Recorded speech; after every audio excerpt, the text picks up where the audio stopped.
मनाज़िर देखे वो इंतहाई तकलीफ दें। पाकिस्तान की तारीख के बुरे दिनों में से एक और बुरा दिन, मुरीदखे में खून की होली खेली गई है और निहत्ते तहरीक लब्बैक के कारकुनों पे गोली चलाई गई, उनके ऊपर शेलिंग की गई, उनके ऊपर टॉर्चर किया गया, बहुत सारे ज़ख्मी हैं, बहुत सारे शहीद हो गए। तहरीक लब्बैक से या उनकी पॉलिसी से या उनके नज़रिए से आप इख्तलाफ कर सकते हैं। बहुत सारे लोग कहते हैं कि ये इंतहा पसंद है, हो सकता है मेरी सोच भी इनके खिलाफ है, लेकिन आज मैं ऐसी बात नहीं करूँगा। लेकिन कभी भी एक इंतहा के खिलाफ जो दूसरी इंतहा है उसको सपोर्ट नहीं किया जा सकता, क्योंकि वो भी एक तरह की इंतहा पसंदी है। मुल्क में कानून मौजूद है, आइन मौजूद है, रियासत मौजूद है, रियासती इदारे मौजूद हैं, पूरा एक स्ट्रक्चर है जो मौजूद है। ये नहीं होना चाहिए था। बहुत अफसोसनाक है। कुछ हकायक जो मैं जानता हूँ वो मैं आपको बताता हूँ, लेकिन पहले जो अभी तक की खबरें वो ये कि बड़ा खौफनाक क्रैकडाउन किया गया सारी रात, ख़ास तौर पे फजर की नमाज के वक्त तहरीक लब्बैक की क़यादत और कारकुनों पे, और उनके ऊपर न सिर्फ गोलियाँ चलाई गई, बदतरीन शेलिंग की गई। जो उनके कायदीन का मरकज़ी कंटेनर था उसे आग लगा दी गई। मैंने बेशुमार मनाज़िर देखे हैं कि लोग सड़कों के ऊपर पड़े हैं और उनकी जान बचाने के लिए दूसरे लोग कोशिश कर रहे हैं। अभी तक मैंने खुद दर्जनों लोगों को गोलियां लगी हुई वीडियोस देखी हैं। कोई उठा कर ले जा रहे हैं, कोई घसीट कर ले जा रहे हैं, कोई जान बचाने की कोशिश कर रहे हैं, कोई घरों में पड़े हुए हैं, कोई गाड़ियों में पड़े हुए हैं। कोई समझ नहीं आ रही कि ये क्या चल रहा था। इतना जुल्म, और चारों तरफ से इन लोगों को घेरा हुआ। IG पंजाब खुद वहाँ पे मौजूद था। कुछ इतलात के मुताबिक वहाँ पे कुछ वज़रा और मोहसिन नकवी भी गया था और ये खून की होली खेली गई है। अब तक की इतला के मुताबिक जो कुछ हमने देखा या अभी तक जो तहरीक लब्बैक के लोगों ने बताया, वो ये कह रहे हैं कि हाफिज़ साद रिजवी जो लीडर हैं तहरीक लब्बैक के, उन्हें गोलियां लग गई हैं। कुछ लोग कह रहे हैं उनके कंधे में 1 गोली लगी, कुछ लोग कह रहे हैं उन्हें 3 गोलियां लगी। लेकिन ये बात कंफर्म है कि वो अपने कंटेनर पे बेहोश हो गए थे और वहाँ से जो है उन्हें पकड़ के ले गए सिक्योरिटी फोर्सेस के लोग। जबकि उनका भाई जो अनस रिजवी है, छोटा लड़का, वो भाई है उनका, वो भी कहा जा रहा है कि शदीद ज़ख्मी है। जबकि ये भी दावा किया गया कि कुछ कायदीन और कुछ कारकुनान जो हैं वो वहाँ पे भी तहरीक लब्बैक के शहीद हुए हैं। तो हर तरफ लाशें पड़ी हुई थी और ज़ख्मी पड़े हुए थे। बहुत अजीब सूरत हाल थी जो वहाँ से रिपोर्ट हो रही है। मैं क्योंकि खुद वहाँ पे फर्स्ट हैंड रिपोर्टिंग नहीं कर रहा और अब रिपोर्टर्स वहाँ पे मौजूद भी नहीं थे जिस तरह गोली चल रही थी। हम अभी इंसार करेंगे तहरीक लब्बैक जो बात कह रही है उसके ऊपर। और तहरीक लब्बैक ये दावा कर रही है गुज़िश्ता 24 घंटों से, बल्कि इससे ज़्यादा टाइम हो गया, कि उनकी लाशें छीन ली जाती हैं, एम्बुलेंसेज में डालकर गायब कर दी जाती हैं। बता ही नहीं रहे कि उनके कितने लोग मारे गए हैं और उनकी लाशें गायब की जा रही हैं, उनके ज़ख्मियों को गायब किया जा रहा है। बल्कि वहाँ पे बख्तरबंद गाड़ियाँ जिस तरह भाग रही थी उसमें यह दावा किया गया कि बहुत सारे लोग इन गाड़ियों के नीचे भी आ गए। ये खौफनाक मनाज़िर हैं। 26 नवंबर के बाद हमने इस तरह के मनाज़िर अब देखे पाकिस्तान में। इससे पहले इस तरह की चीज़ें हमने 26 नवंबर को देखी थी और ये इंतहाई तकलीफ दे मनाज़िर हैं जो लगातार दिखाई दे रहे हैं। बहरहाल दोनों भाई जो लीडरान हैं वो दोनों गिरफ्तार हो गए हैं, सिक्योरिटी फोर्सेज उन्हें उठाकर ले गई हैं और इतला ये दी जा रही है कि दोनों ज़ख्मी भी हैं। अब मैं आपको ये भी बता दूं कि साद रिजवी गुज़िश्ता 24 घंटों से ज़्यादा हो गए हैं लगातार बार बार कह रहा था कि मेरे साथ मुज़ाकरात करो, हम टीम भिजवा देते हैं, उनके साथ मुज़ाकरात करो। बल्कि उन्होंने यहाँ तक कह दिया कि हम 1-1.5 महीने के लिए अपना ये मार्च मुलतवी कर देते हैं, हमें मुज़ाकरात का मौका दिया जाए, हम बाद में दोबारा आ जाएंगे और यकीन दिलाते हैं कि सिर्फ अपना एक प्रोग्राम करेंगे 1 दिन का, कहीं पर भी हम धरना नहीं देंगे। वो काफ़ी बैकफुट पर चले गए थे, उन्हें थोड़ी सी फेस सेविंग चाहिए थी और मुज़ाकरात के जरिए से एहतजाज ख़त्म करना चाह रहे थे। लेकिन तहरीक लब्बैक के लोगों ने मुझे बाकायदा उनकी क़यादत ने मैसेजेस किए, मेरे पास अभी भी मेरे मोबाइल फ़ोन में वो मैसेजेस मौजूद हैं। उन्होंने बताया कि हमें आगे बढ़ने दिया जाता है, हमें पीछे हटने नहीं दिया जा रहा, हमें धकेल कर लाहौर से निकाल कर यहाँ तक पहुँचाया गया है और हमें घेरा जा रहा है। इसकी सभी बातें उन लोगों ने मेरे साथ की, तहरीक लब्बैक की क़यादत ने। और वो मुझे ये कह रहे थे कि हमें लगता है कि हमें ट्रैप किया गया है और हमारे ऊपर एक बड़ा ऑपरेशन किया जाएगा। फिर जो एस्टेब्लिशमेंट के अंदर सोर्सेज हैं जिन सहाफ़ियों के, उनमें से एक से मेरी बात हुई और उन्होंने मुझे कंफर्म किया कि इमरान साहब मामला ये है कि अब तय कर लिया गया है बड़े हाई लेवल के ऊपर कि इन्हें एलिमिनेट किया जाएगा, यानी इन्हें अब रास्ते से हटाया जाएगा, तहरीक लब्बैक को इसको हमेशा के लिए क्रश कर दिया जाएगा। ये फैसला किसी लेवल पर किया गया क्योंकि देखें अभी शहबाज शरीफ ने डोनाल्ड ट्रंप के करीब भी जाना है, तो उन्हें यह भी बताना है कि पाकिस्तान में कितनी शदीद मुखालफत हो रही है। कुछ लोग ये सवाल उठा रहे हैं जिनमें इरशाद भट्टी साहब भी हैं, कुछ और मेरे दोस्त भी हैं सहाफ़ी। मुझे समझ नहीं आ रही कि वो ये सवाल क्यों उठा रहे हैं कि भाई वो ये कह रहे हैं कि जी अगर फ़लस्तीनी मान गए और अरब मान गए तो आपको क्या तकलीफ है, अब अमन मुआहदा हो गया तो आप एहतजाज करने के लिए क्यों निकले। देखिए अभी एहतजाज हुआ है बरतानिया में, इस मुआहदे के बाद 2 लाख लोग निकले हैं। साउथ अफ्रीका में आज एहतजाज हो रहा है, बहुत बड़ी तादाद में लोग वहां पे निकल रहे हैं, सिक्योरिटी फोर्सेज उनको प्रोटेक्शन दे रही हैं। डोनाल्ड ट्रंप के अमन मुआहदे के बाद यूरोप के कई ममालिक के अंदर फ़लस्तीनियों के साथ इज़हार यकजहती के लिए और इसराइली पॉलिसी के खिलाफ लोगों ने एहतजाज किया। लेकिन किसी भी दुनिया के एक मुल्क में मुजाहिरीन के ऊपर ऐसी गोली नहीं चली है, इस तरह कत्लो गारतगिरी नहीं हुई जो पाकिस्तान में हुई है। बजाय पाकिस्तान के सहाफ़ी और दानिशवर ये सवाल पूछें कि जनाब अगर ये लोग पुरअमन तरीके से एक एहतजाज कर रहे हैं एक दिन के लिए और आपने बाकायदा इन्हें इजाज़त दी, रियासत ने बाकायदा इन्हें इजाज़त दी थी, या तो इजाज़त ही ना देते कि भाई आप इंतहा पसंद है, आपको हम आने नहीं देते, तो पहले इन्हें इजाज़त दी, इजाज़त दे के इनको इनके घर के ऊपर अटैक किया, फिर इनको निकाला घर से, फिर इनका लॉन्ग मार्च धकेलते धकेलते बाहर आ गया और मुरीद के में लाके अब ये क्लेम है तहरीक लब्बैक का कि वहां पे घेर कर मारा गया और बहुत सारे लोग शहीद हुए। ये मनाज़िर मैंने इससे पहले इतने तकलीफ दे सिर्फ डी चौक में देखे थे, जहां पे लाशें गिर रही थी, स्नाइपर से गोलियां चलाई जा रही थी, बाकायदा रियासत ने धमकी लगाने के बाद वहां पे कत्लेआम किया था, बेशुमार जख्मी अस्पतालों में पड़े थे, लोग चिल्ला रहे थे, रो रहे थे। यहां मैंने देखा कि साद रिजवी लोगों को वास्ता भी दे रहे थे, पुलिस को और रेंजर्स को, और आखिरी वक्त तो ऐसा आ गया था कि वो वास्ते दे रहे थे कि अल्लाह का वास्ता, रसूल का वास्ता, तुम्हें तुम्हारी माओ का वास्ता, तुम वापस चले जाओ, तुम पीछे चले जाओ और बातचीत के लिए भेजो किसी को, हमसे बात करो। लेकिन ऐसा लगता है कि रियासत ने तय किया था कि इनको पूरी तरह से क्रश करना है। मुझे अफसोस जो है ना, वो देखें ये लोग बनाए भी तो रियासत ही इनके साथ ताल्लुकात बनाती है ना, इन लोगों को इस्तेमाल करती है। अफसोस मुझे इस बात का है कि निहत्ते मासूम नौजवान कत्ल हो गया। अब कोई अपने घर का वाहिद सहारा होगा, कोई बेटा अपनी फैमिली को संभालता होगा, कोई बाप जो है वो अपने बच्चों के लिए बड़ा सहारा होगा। अब ये जो कत्लेआम हो गया और जो नंबर तहरीक लब्बैक के लोग बता रहे हैं वो इंतहाई खौफनाक है, वो मैं दोहराना भी नहीं चाहता।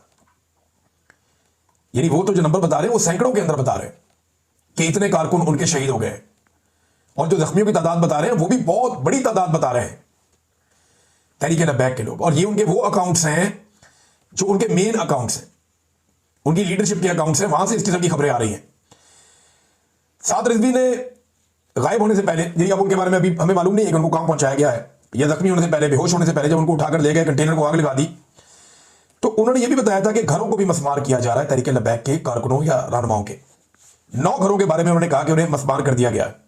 दुनिया के कई ममालिक में एहतजाज हो रहा है, अमेरिका की अमन डील के बावजूद हो रहा है, तो अगर पाकिस्तान में हो गया तो क्या हो गया? अभी तहरीक लब्बैक एहतजाज कर रही थी, जमात इस्लामी ने भी तो किया, अभी पेशावर में अभी किया, उनके साथ तो ये नहीं हुआ। जमात इस्लामी ने अभी पेशावर में एहतजाज किया, अमन डील के बाद किया, डोनाल्ड ट्रंप की, उन्होंने अपनी बात रखी पाकिस्तान के सामने, हुकूमत के सामने। तो तहरीक लब्बैक को ऐसा लगता है कि एक प्लान के तहत ये रियासत ने शायद सोच लिया था। देखिए ये बड़ा अनफॉर्चुनेट है, हम में से पाकिस्तानियों में से जब किसी एक को मार पड़ रही होती है तो बाकी खुश हो रहे होते हैं। मैं फिर आपको कह रहा हूं कि तहरीक लब्बैक के नजरियात से मुझे शदीद इख्तलाफ रहा बहुत सारी चीजों से, तर्ज अमल से, और शायद आइंदा भी रहेगा। लेकिन मैं निहत्ते लोगों पे गोली चलाने का हमायती कभी नहीं हो सकता। रियासत के कुछ उसूल होते हैं, ये तो नहीं होता कि आप एकदम गोली चलाएं और धावा बोल दें, चादर और चार दीवारी का तकद्दुस भी आप पामाल करें। वो अगर आज किसी के साथ हो रहा है तो कल आपके साथ भी होगा। मैंने कई दफा कहा कि बारी बारी सबकी बारी। कल ये कुछ और लोगों के साथ हो रहा था, फिर तहरीक इंसाफ के साथ हुआ, बहुत बुरी तरह हुआ, 3.5 साल से जारी है। जितना जबर तहरीक इंसाफ ने देखा उतना तारीख में किसी ने नहीं देखा। और अब जो ये हुआ तहरीक लब्बैक के साथ, ये भी उस तरह की एक कड़ी है। कल ये किसी और के साथ, फजल रहमान के साथ हो सकता है, ANP के साथ हो सकता है, जमात इस्लामी के साथ हो सकता है। आप हमेशा तो एस्टेब्लिशमेंट की गुड बुक में नहीं रहेंगे। पीपल्स पार्टी के साथ हो सकता है, PMLN के साथ हो सकता है। तो बारी बारी सबकी बारी, ये रफ्तार रोकना चाहिए। कानून को पाकिस्तान में मोहतरम करना चाहिए, कानून के मुताबिक चीजें की जानी चाहिए, रूल ऑफ लॉ इस मुल्क में होना चाहिए। जिसके नजरिए से इख्तलाफ है, इख्तलाफ राय की गुंजाइश पैदा करनी चाहिए, ये मार धाड़ बंद करनी चाहिए। हाँ, अगर कोई कानून हाथ में लेता है, अगर कोई रियासत को चैलेंज करता है, अगर कोई रिट ऑफ द गवर्नमेंट को चैलेंज करता है, तो वो गलत काम भी नहीं होना चाहिए। यानी मैंने देखा तहरीक लब्बैक के कारकुन कई जगह पुलिस को बहुत मार रहे थे, पुलिस वालों को जख्मी किया, उनको मारा। ये भी नामुनासिब रवैया था, ये भी गलत था, जो नहीं होना चाहिए था। लेकिन ये लोग गोली नहीं चला रहे थे और इनके ऊपर गोलियां चलाई गई, जिसकी वजह से काफी लोग जो हैं वो जाबहक हो गए, शहीद हो गए। पाकिस्तान तहरीक इंसाफ के सोशल मीडिया ने आवाज उठाई तहरीक लब्बैक के ऊपर होने वाले जुल्म के खिलाफ। अब मैं इस वक्त कहना नहीं चाहता, लेकिन माजी में ऐसा नहीं हुआ था जब तहरीक इंसाफ को बाहर पड़ रही थी। तो कम से कम इमरान खान साहब के साथ जो कुछ हुआ जेल में, और तहरीक इंसाफ ने जो जुल्म सहा, पाकिस्तान में एक फोर्स तो ऐसी तैयार हो गई है जो हर जुल्म और हर जबर के खिलाफ आवाज उठाती है। ये बहुत अच्छी बात है, बाकियों को भी इससे सीखना चाहिए और हर जुल्म हर जबर के खिलाफ आवाज उठानी चाहिए। नाज़रीन, अफगानिस्तान की सूरत हाल भी है, लेकिन ये इतनी अफसोसनाक सूरत हाल है तहरीक लब्बैक वाली के, और खबरें जो है वो इसके सामने बहुत छोटी लग रही हैं। एक बड़ा सानहा है ये, इसको एक सानहे की तौर पर देखा जा सकता है, जो हमने होता हुआ विटनेस किया मुरीद के में, अफसोसनाक और काबिल मजम्मत। पाकिस्तान और अफगानिस्तान की सूरत हाल पे नाज़रीन ट्रंप का भी स्टेटमेंट आया। उसने कहा जी मैं जंगबंदी का मास्टर हूं तो मैं ये भी करवाऊंगा, मैं जरा कहीं और बिजी हूं, वहां से फारिग होता हूं। वो मिस्र चला गया है डोनाल्ड ट्रंप, और वहां पे अब वो जो एक उसका अमन मुआहदा है उसको फाइनली डोनाल्ड ट्रंप उसको सेलिब्रेट करेगा। और पाकिस्तान ने पहली बार जो एक स्टेटमेंट पाकिस्तान की जानिब से जारी हुआ अफगानिस्तान को लेकर, झड़प के बाद जो बॉर्डर पे हमारी अफगानिस्तान के साथ हुई, दोनों के दावे तो अपनी अपनी जगह पे हैं। पाकिस्तान ने कहा कि बहुत नुकसान पहुंचाया अफगानिस्तान का, और ये रिपोर्ट भी हुआ। कुछ जगहों पे पाकिस्तानी फौजी हमें नजर आ रहे हैं जो अफगानिस्तान की सरहद के अंदर दाखिल हुए, वहां जाके पाकिस्तान के झंडे लगाए, इक्का दुक्का जगह से हमें ये मनाजर नजर आए और बाकायदा वो शो किए गए। और दूसरी तरफ अफगान तालिबान हुकूमत जो है उनके अपने दावे हैं। लेकिन एक बात हमें याद रखनी चाहिए कि हमने बहुत बुरे ताल्लुकात रखे उन लोगों से जो अफगान तालिबान से लड़ रहे थे। यानी जिस वक्त अफगान तालिबान इक्तदार में नहीं थे और अशरफ गनी और करजई हुकूमत थी अफगानिस्तान में, तो हमने उनसे मुखालफत ली हुई थी इन्हीं तालिबान के लिए। और अब जब इनकी हुकूमत आ गई है तो हमने इनसे मुखालफत लेके उनके साथ मिल गए।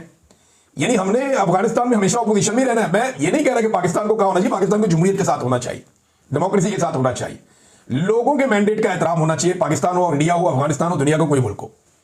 लेकिन मेरा सवाल यह है कि पाकिस्तानी जनरलों की पॉलिसी है क्या? ये हमेशा उस तरफ जाके खड़े होते हैं जो अफगानिस्तान में अपोजिशन होती है। और अब जो पाकिस्तान ने अल्फाज इस्तेमाल किए, पहली बार अफगान तालिबान और दहशतगर्द धड़ों को एक ही पैराए में जिक्र किया पाकिस्तान ने, पहली बार तालिबान रजीम का लफ्ज इस्तेमाल किया गया। फिर यह भी कहा गया कि हम उम्मीद करते हैं कि एक दिन अफगान अवाम को आजादी नसीब होगी और उन पर असल नुमाइंदा हुकूमत हुक्मरानी करेगी। देखिए, इससे पहले जो हुकूमत थी अफगानिस्तान में, करजई हुकूमत या अशरफ गनी हुकूमत, हम उसे कठपुतली हुकूमत करार देते थे। तो अफगानिस्तान में तो असल हुकूमत फिर आई ही नहीं अभी तक। क्या वहां पे इलेक्शन हो पाएंगे? क्या पाकिस्तान ऐसे हालात पैदा कर पाएगा अफगानिस्तान में? देखिए, इस वक्त तो पाकिस्तान को हमें अंदर से संभालने की जरूरत है। अफगानिस्तान में किसकी हुकूमत है, किसकी नहीं है, वो क्या करते हैं, क्या बेचते हैं, भाई हमारे यहां पे मुदाखलत ना करें और हमारे साथ मामला तय करें। वहां किसी की भी हुकूमत है, तालिबान की है, काले चोर की है, जिसकी भी है, हमारे साथ मामला तय करें जनाब कि हमारा मुल्क, हमारी सरजमीन आपके खिलाफ और आपकी सरजमीन हमारे खिलाफ इस्तेमाल नहीं होगी। मिलकर जो दहशतगर्दी है, टीटीपी है, इसका कोई हल निकाल लेते हैं। जिनसे आपको प्रॉब्लम है हम मदद करते हैं, जिनसे हमें प्रॉब्लम है आप मदद करें। और अपने पाकिस्तान के अंदर अमन अमान कायम करने की हमें ज्यादा जरूरत है, बजाय इसके कि दूसरों के रिजीम चेंज हम करते रहें। तो वो मेरे ख्याल में पाकिस्तान के लिए ज्यादा प्रॉब्लमेटिक हो जाएगा। इससे पाकिस्तान के अंदर ज्यादा मसाइल आएंगे, मुझे ऐसा लगता है। और माजी में हमने ये तजर्बे करके देखें तो हमें पाकिस्तान के अंदर काफी रिएक्शन आया है इन चीजों का। नाज़रीन, गंडापुर के दस्तखतों को लेकर कुंडी साहब जो है, गवर्नर फैसल कुंडी खैबर पख्तूनख्वा के, उन्होंने अजीबोगरीब हरकतें शुरू कर दी। गंडापुर ने एक इस्तीफा दिया था 8 तारीख को, एक दिया 11 तारीख को। पहला वाला उन्होंने कहीं मिला ही नहीं, एक और भेज दिया 11 को। अब वो कहते हैं दोनों मिल गए, दोनों के दस्तखत अलग अलग है। ये जरा देखें आप, मुझे तो अलग अलग नहीं लग रहे। मेरे एक दो दोस्त हैं, वो एक्सपर्ट हैं दस्तखत के, बैंक्स वगैरह में भी काम करते हैं, उनको फौरन पता चलता है। उन्होंने कह दिया कि इसके ऊपर तो हम 10 करोड़ का चेक भी कैश कर दें, दस्तखत बिल्कुल एक जैसे, कोई फर्क नहीं है। ये सिर्फ फर्क जो है ना वो फतूर है गवर्नर साहब के दिमाग में, जो एस्टेब्लिशमेंट ने डाला हुआ है। अफसोस के साथ मुझे कहना पड़ रहा है, और गवर्नर बेचारा मजबूर है। और ये है पाकिस्तान पीपल्स पार्टी की औकात। पीपल्स पार्टी जब कभी जमहूरियत का नाम ले तो उन्हें बताएं कि सबसे ज्यादा सहाफियों का कत्ल सिंध के अंदर हुआ। पीपल्स पार्टी जब कभी जमहूरियत का नाम ले तो उन्हें बताएं कि बिलावल ने कहा था कि डंडे वाली जमहूरियत, और बिलावल ने कहा था ब्रूट मेजॉरिटी। ये बिलावल को याद दिलाए बार बार। जब कभी ये जमहूरियत का नाम ले तो इन्हें बताएं कि आपने पंजाब में गवर्नर राज लगाया था और खैबर पख्तूनख्वा में आपके गवर्नर ने गैर आईनी इकदाम किया था। तहरीक इंसाफ इस बात पे बजीद है कि आज वो हर हाल में अफरीदी साहब को, सुहेल अफरीदी को बनाएंगे खैबर पख्तूनख्वा का चीफ मिनिस्टर। आइन इस पे क्या कहता है? देखिए, सादा बात है, जब इस्तीफा पहुंच गया गवर्नर को तो इस्तीफा हो गया। अब गवर्नर जो मर्जी बहाने बनाए, गवर्नर कोई हेडमास्टर थोड़ी है कि जनाब मैं फैसला करूंगा तो ये करूंगा तो तब तक यही वजीर आला रहेगा। ऐसे नहीं होता। नए वजीर आला के इंतखाब के अंदर गवर्नर का कोई किरदार नहीं है, वो स्पीकर है और कागजात जमा हो चुके हैं, पीपल्स पार्टी के अपने नुमाइंदे ने भी करवा दिए हैं। और आज के दिन में पाकिस्तान तहरीक इंसाफ का ये कहना है कि हम अपना वजीर आला मुंतखब कर लेंगे। दो तरीके हो सकते हैं ना, या तो सिंपल वो वहां पे वोटिंग करवाएं और अपने 92 वोट इकट्ठे करें तो 4-5 और मिल गए, ठीक है, नहीं तो अपने वोट लेकर अपना वजीर आला मुंतखब करवा लें। सुहेल अफरीदी वजीर आला बन गया। अब गवर्नर उससे हलफ नहीं लेता तो गवर्नर आइन शिकनी का मुंतखब होगा, जो कल को आर्टिकल 6 पे लग सकता है। लेकिन एक और तरीका भी है कि अली अमीन के खिलाफ जो है वो पाकिस्तान तहरीक इंसाफ का सोशल मीडिया कह रहा है, लेकिन मायूब है ये तरीका, क्योंकि गंडापुर है जैसा भी इमरान खान का साथी है। इमरान खान ने उसको हटाया जरूर है, फील्डिंग तब्दील की है, लेकिन उस पर अदम एतमाद नहीं किया कि जनाब बिल्कुल ये कोई बहुत बुरा आदमी है इसको हटाओ, नहीं, ऐसे नहीं किया। इमरान खान ने अपना बेहतर आदमी लेकर आया कि नहीं, इस जगह पे ये बंदा बेहतर है, ये परफॉर्म नहीं कर पा रहा, इसको हटाओ। तो अदम एतमाद का मतलब तो ये होगा कि जनाब बिल्कुल ही एतमाद ही नहीं है उस पर। तो ये थोड़ा मायूब हो जाएगा, लेकिन मेरे ख्याल में अगर घी सीधी उंगली से ना निकले तो तहरीक इंसाफ टेढ़ी उंगली से भी निकाल सकती है। अदम एतमाद जमा करवा के उसी वक्त उसके ऊपर वोटिंग करवा ले, और जनाब अली अमीन गंडापुर साहब को उसी वक्त फारिग करवा के तो दोबारा वोटिंग करवा ले, और सुहेल अफरीदी को उसी वक्त आधे घंटे के अंदर वजीर आला खैबर पख्तूनख्वा नामजद कर ले। और पाकिस्तान तहरीक इंसाफ ने अपने कारकुनों को बड़ी तादाद में कहा कि पहुंचो वहां पे और उस कार्रवाई का हिस्सा बनो, और वहां मौजूद रहना कि कोई गैर आईनी और गैर कानूनी इकदाम ना उठाया जा सके। ये नादरीन पाकिस्तान तहरीक इंसाफ प्लान कर रही है। देखते हैं अभी चंद घंटे हैं, इन चंद घंटों में क्या होता है। आज 10 बजे के बाद बड़ी डेवलपमेंट्स होंगी। नेक्स्ट वीलॉग में आपको मैं बाकी चीजें बताऊंगा। लेकिन ये जो मुरीदके में हुआ ये इंतहाई अफसोसनाक है। ये मेरे दिल को तकलीफ हुई, मुझे बहुत बुरा लगा कि एक मरतबा फिर निहत्ते पाकिस्तानियों पर सिक्योरिटी फोर्सेस ने गोलियां चलाई। अफसोसनाक, क्योंकि देखें अब किसी को कानून हाथ में लेने की इजाजत नहीं है, और गोली चलाने का एक SOP होता है। जब तक कि आपको कोई गोली ना मारे आप गोली नहीं मारते। लेकिन यहां पे ऐसे मनाजिर हमने देखे कि दूर से गोलियां मारी जा रही हैं। इससे पहले हमने देखा था कि स्नाइपर जो है वो ऊपर से बैठ के गोलियां मार रहे थे। तो मुझे बज़ाहिर, क्योंकि मुझे कुछ फैक्ट्स का पता है जो मैं अभी बयान नहीं करूंगा, अभी वो बात करने का टाइम नहीं है, लेकिन ये ट्रैप हुए तहरीक लब्बैक के लोग और इन्हें घेर कर ये सारा किया गया, और ये बाकायदा एक मनसूबाबंदी के तहत हुआ है।